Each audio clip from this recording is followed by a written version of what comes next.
The Chicago Sky teammates of Angel Reese, Ariel Atkins, Rachel Banham, Courtney Vandersloot, three ladies which were targeted in that hit piece that Angel Reese slid underneath the table. Yeah, they responded. Not only did they respond, but the Chicago Sky responded as well. Did Angel Reese just become the Chicago Sky's biggest problem instead of their supposed franchise player? Think about it. She's suspended for technical fouls, missing games with a so-called back injury, and then publicly throwing teammates like Courtney Vandersloot, Hailey Van Lith, and Rachel Banham under the bus. Meanwhile, the Sky actually play better without her. So why is Reese demanding trades and roster overhauls when her own turnovers lead the league despite missing weeks? What happened next? Her teammates pushed back, the front office punished her, and the Sky actually found life without her. Is this the end of Reese? Let us know down in the comments below if you think the Sky should fire Reese. Let's go. At this point, it's over. That whole Sky Barbie thing, that thing is over. Angel Reese is done in Chicago. They're gonna move on. They have to. What happens when your supposed franchise star openly insults her teammates in the middle of the season? That's exactly what Angel Reese did. And it wasn't some vague criticism about needing to be better. She went straight for the jugular. In a Chicago Tribune feature, she snapped, "I'm not settling for the same shit we did this year." Let's see what Angel Reese had to say. "I'm not settling for the same shit we did this year." Oh boy. Reese told the Tribune, "We have to get good players. We have to get great players. That's a non-negotiable for me. I'm willing and wanting to play with the best. And however I can help to get the best here, that's what I'm going to do this offseason. So it's going to be very, very important this offseason to make sure we attract the best of the best because we can't settle for what we have this year. Overhaul this roster." And then she doubled down by pointing at the very people in her own locker room, questioning whether Rachel Banham or Hailey Van Lith were even good enough to be part of a playoff team. That kind of statement doesn't just rattle fans. It cuts right through the unspoken locker room code. You don't trash your teammates in the media. "We can't rely on Courtney to come back at that age that she's at," Reese said. "I know she'll be a great asset for us, but we can't rely on that. We need someone probably a little younger with some experience, somebody who's been playing the game and is willing to compete for a championship and has done it before." Courtney Vandersloot, by the way, two-time WNBA champion, five-time All-Star, two-time All-WNBA first team, left the New York Liberty, a championship caliber team, to come help out the Chicago. Oh, damn. Oh, damn. Oh, dang. Oh, damn. It's all right, Courtney. It's all right. The ripple effect was immediate. Courtney Vandersloot, a veteran who's been carrying Chicago basketball for years, suddenly found herself portrayed as too old to help. Never mind that she's still producing, still setting the table, still one of the smartest floor generals the league has seen. Instead, her own teammate dismissed her like she was a busted trade card sitting in a box. And the irony? The Sky front office literally reshaped their roster around Reese last offseason, trading away the number 3 overall pick Sonia Citron for Ariel Atkins. That wasn't a small gamble. That was the organization saying, "We're all in on building this thing around Angel." But instead of unity, it only magnified the tension. You can tell it's just some turmoil going on in Chicago right now. And it kind of brings up the question, like, what is going to happen with Angel Reese at this point? I think she's done playing. Now picture this from the perspective of Ariel Atkins. She's brand new, a respected player brought in to push the Sky upward. And what does she walk into? A situation where the franchise cornerstone is practically treating the roster like pieces on a fantasy draft board, saying they're not good enough. Atkins handled it with class, publicly defending her teammates and stressing collective improvement. Reese's tone couldn't have been more different. "We need better players." The contrast tells you everything. One player focused on unity, the other on upgrading everyone but herself. In the beginning of the season, you was missing mad layups. You was shooting like 27% on layups. I saw Ariel Atkins at the podium holding you down. I didn't see none of your teammates going in the media blasting your ass for not being able to make a damn layup. We haven't seen none of your teammates come out and flame you for how you was missing layups back to back to back to back to back. You had like 8 straight games where these dudes won hundreds of thousands of dollars betting that you would miss your first shot. None of your teammates came out and embarrassed you publicly. They held you down and supported you. And that's the wildest part. Reese wasn't just criticizing from a position of dominance. She was piling up turnovers like candy at Halloween, getting suspended for technical fouls, and disappearing for weeks with a back injury. Everyone in that gym could see her flaws, but only she seemed blind to them. To the team, it was like watching a player complain about the paint job on a car while forgetting she's the one driving it straight into a ditch. I would be highly surprised if Angel Reese is on the Chicago Sky's roster come the start of the 2026 or the 2027 season. The Chicago Sky, they might be saying to themselves, Angel Reese just isn't worth the headache that she is causing. Great rebounder. As for everything else, she's not worth the headache that she's causing. The result? Instead of rallying the locker room, she isolated herself. The more she aired frustration with her teammates, the more those teammates realized she wasn't standing with them. She was standing apart, pointing fingers. And once that line was crossed, there was no repairing it. The Sky didn't see an inspiring leader in Reese. They saw someone tearing them down from the inside. From words alone, the cracks were obvious. But when her actual play entered the picture, things spiraled even further. What happens when your own teammates stop protecting you and start speaking their truth? That's when you know the locker room has reached a breaking point. Angel Reese's comments to the media weren't just forgotten lines in an article. They lit a fire straight through the Chicago Sky locker room, and suddenly, players who once stood by her didn't feel so eager to stay quiet anymore. Well, it goes to show, if you're going to go at a legend, you better not miss. As we know, Angel Reese come out this week. She absolutely crushed her own teammates into the dust, and she even decided to go after a legend, the legendary Courtney Vandersloot, who, of course, blew out her ACL at the beginning of the season, and she is in the midst of making a comeback. And, of course, Angel Reese made some comments that were none too kind to a legend. The mess started with Reese taking public shots at her teammates. Instead of talking about her own turnovers or her growing list of technical fouls, she questioned the value of veterans and role players, singling out Courtney Vandersloot and even calling out the production of Hailey Van Lith and Rachel Banham. To fans, those comments sounded arrogant.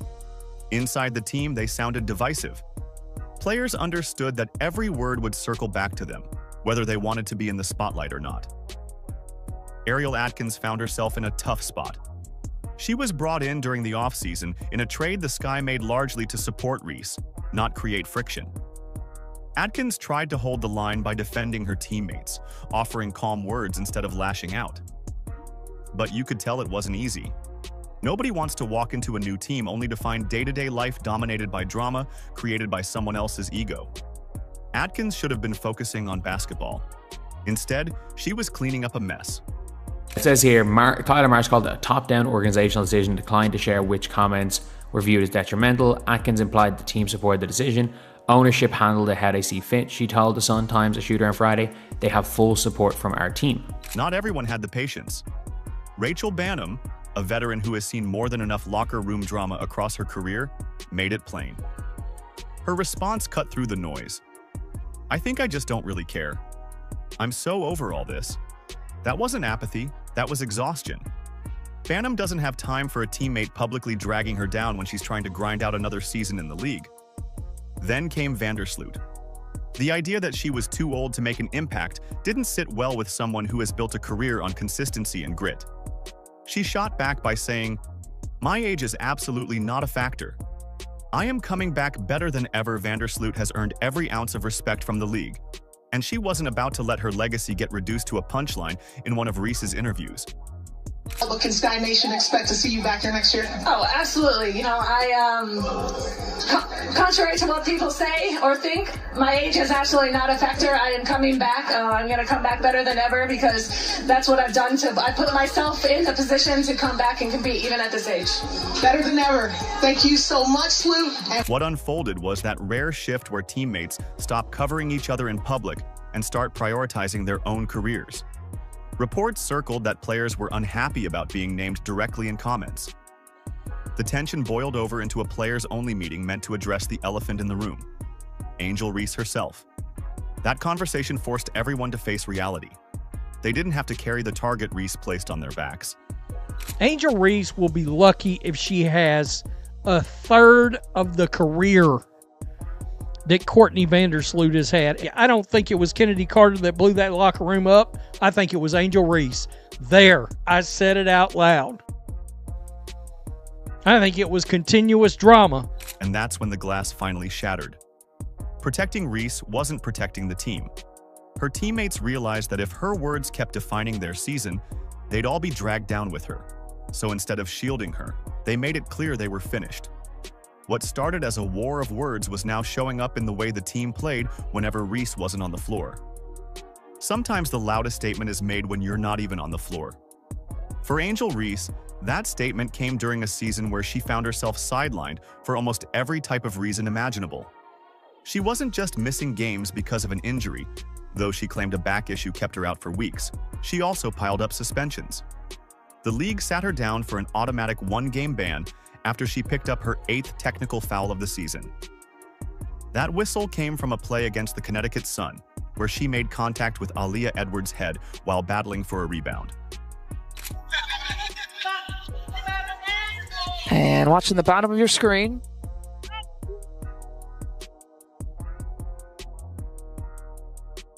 the contact by Reese. You can see Angel's right hand got Aaliyah Edwards on the head.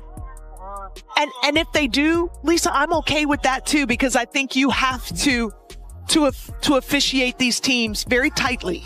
So it'll be a technical foul on Angel. Not only was it another moment in her long list of disciplinary problems, but it also forced her to miss a game against the Indiana Fever, a matchup that everyone had circled because of her rivalry with Caitlin Clark.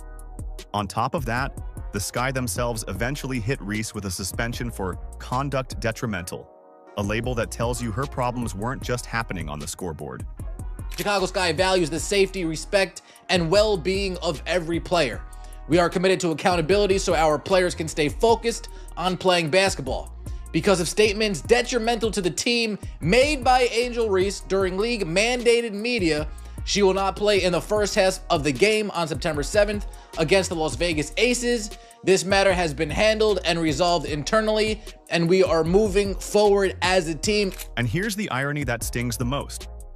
Instead of the Sky collapsing when Reese wasn't there, reports started surfacing that the team actually looked sharper without her. The ball moved faster, the floor looked less chaotic, and their offense didn't seem weighed down by someone demanding touches and immediately coughing the ball up. Let's not forget, she somehow managed to lead the entire league in turnovers despite missing nearly a month.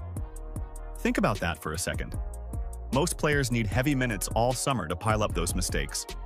Reese pulled it off while not even showing up for portions of the season. Angel Reese facing her first bit of accountability here in the WNBA. Unapologetically, Angel, the Chicago Sky don't care about any of that right now. They don't care about your feelings. They don't care about go out and say what you want. Be unapologetic. They have no time for that. They have a business to run. They have teammates that they care about, players on the roster that they're looking for. You know what? We got to send a message. This isn't cool to Vandersloot. This isn't cool to Banham. This isn't cool to Hailey Van Lith. We got to show the other players on the roster we have your back as well. But the absences weren't just happening during tip-off. Reese didn't even travel with the team while she was injured. It made people question how invested she really was. Compare that to Caitlin Clark, who stayed glued to the sidelines even when her own body limited her play earlier this year. Clark guided teammates during timeouts, clapped through every run, and showed a commitment that screamed leadership. Reese? She wasn't even in the building most nights to pretend. Meanwhile, her battles with referees became so common that one situation turned into a courtroom-like appeal. The Sky actually challenged one of her technicals, hoping it might be rescinded. Just picture that. Your team lawyer's up to try and reduce your foul count because you can't stop arguing on the floor. And when those appeals or suspensions pulled her out of the rotation, the locker room didn't groan. By most accounts, the mood lightened. Rachel Banham even said flatly she didn't care anymore. That's the sound of teammates finding peace in her absence.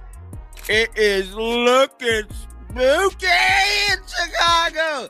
Instead, Reese said she doesn't believe her teammates Rachel Banham or Hailey Van Lith are capable of leading them to the leading the playoff team. Guard Ariel Atkins is another player on the Sky roster with WNBA championship experience. We are aware of it, Marsh stated. We are addressing it. So what did all of it reveal?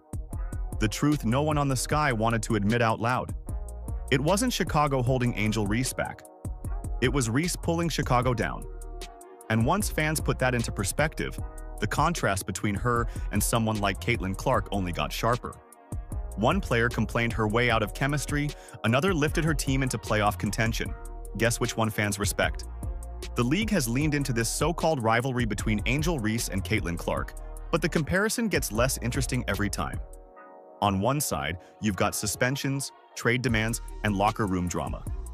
On the other, you've got a superstar who stepped into one of the worst franchises in the WNBA and somehow convinced everyone to believe again.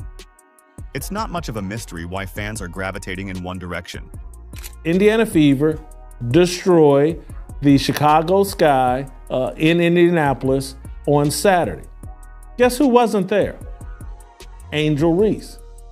Angel Reese declined to travel to Indianapolis, and her coach came out and said something about, she's just focused on her rehab right now, and, she's day to day. We've never had an explanation on what caused the back injury, what's a time frame for her recovery. It's similar to so-and-so's back injury. This is something she struggled with here or there.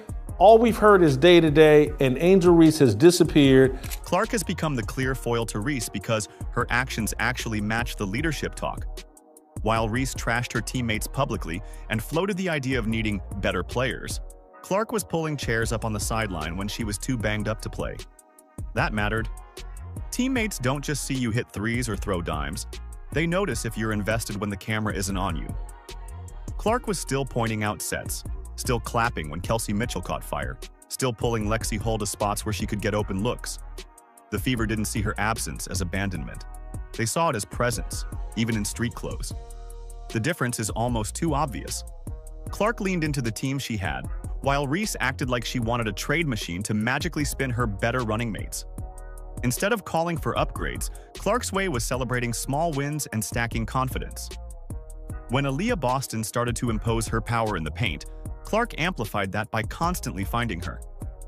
When Mitchell lit up defenses, Clark played the hype woman. And when Hull hit from the corners, Clark turned it into momentum. That reinforces trust, and you could see everyone on the Fever start to play freer because of it. And more than anything, y'all, big picture-wise, this group, there would have been so many teams that would have folded with all we've been through. And we just kept getting better, and we kept getting tougher, and we kept becoming more resilient, and we kept figuring things out, right? Like, we've had like 7 new teams throughout the course of this season. and no matter what, we've been flexible, we've been accountable, we've put each other in positions to be successful, and we've continued to put one foot forward and stayed the course. Fans and analysts have noticed. Indiana was supposed to be crawling through another rebuild year with modest progress. Instead, they showed life down the stretch, even pushing towards playoff contention. Nobody's saying it was perfect, but the point is clear. People believe the Fever are headed somewhere because their culture feels stable. And that's attached directly to Clark's behavior. So if the WNBA's future is looking at 2 examples, one of constant conflict and another of cohesion, which one do you think the next generation of players will want to follow? Clark's reflection is clean, straightforward, and about the unit. Reese's is cloudy, selfish, and already exhausting to watch play out this early in her career. And we ain't done yet. We ain't done yet. Okay, we got another one on Tuesday, and in the playoffs, ain't nobody gonna want to see us. Nobody. No one is gonna want to see us. That's right. Nobody. I'm not gonna sing it, but yes. So we continue to focus on competing to the standard, preparing to the standard. All right, and then we scare the hell out of this league. Hell yeah. Here we go. Hell yeah. That's why you see fans flock to Fever games, why jerseys keep flying off shelves. Integrity is easy to spot, and so are distractions. The story of Angel Reese exposes flaws, but the rise of Caitlin Clark shows exactly what leadership can be when it's real. The Chicago Sky's mirror wasn't broken at all. The cracks Angel Reese kept pointing to were her own reflection. Leading the league in turnovers despite missing weeks of action showed the illusion of her as a leader was just that, an illusion. Fans don't want excuses and finger-pointing. They want players who show up, lift others, and make the game better. That's why the choice is obvious. Support athletes like Caitlin Clark and the Fever, who are building steady progress, not chaos. Reese became a cautionary tale. Clark and Indiana represent the hope of where the WNBA is headed. Let us know down in the comments below if you think the Sky should fire Reese. Like, subscribe, and turn on all notifications so you never miss out. Click the video on the screen, and we will see you in the next one.